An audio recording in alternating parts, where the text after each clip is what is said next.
Thomas was preparing for what he thought would be his last deployment. Beside him lay his dog, Radar, quietly resting. This deployment wasn't supposed to happen. He was just months from retirement and a life with Radar by his side. Normally, Thomas's parents would watch Radar while he was away.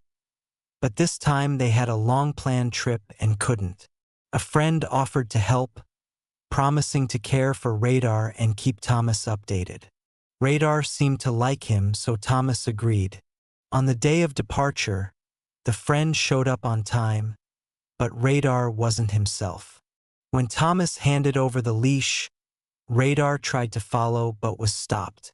The friend pulled and pleaded, but Radar refused to budge. Then he dropped limp, forcing the friend to give up. Frustrated, the friend left Radar behind at the airport. But Radar didn't panic. He headed straight to the arrivals gate, his dad's usual spot.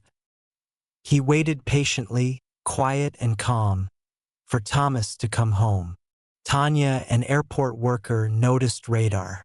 She fed him snacks and made sure he was safe. Radar refused to leave, waiting for his person. Days passed, and Tanya cared for him like family.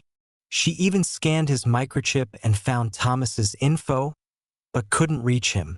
Meanwhile, Thomas's parents grew suspicious about the friend who was supposed to care for Radar. They couldn't reach him, and he was avoiding them.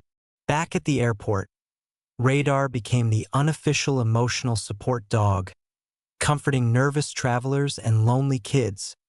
Always gentle, always loving.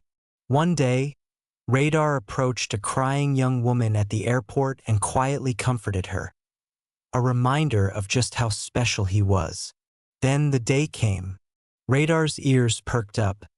He bolted through the airport as Thomas stepped off a plane early to surprise everyone. Their reunion was instant and joyful. Radar launched into Thomas's arms, wagging his tail, overwhelmed with love. Thomas was shocked and angry about what the friend had done, but mostly grateful to Tanya, the airport staff, and Radar for their loyalty and heart. Now, Radar was finally home, safe and loved, never to be left behind again.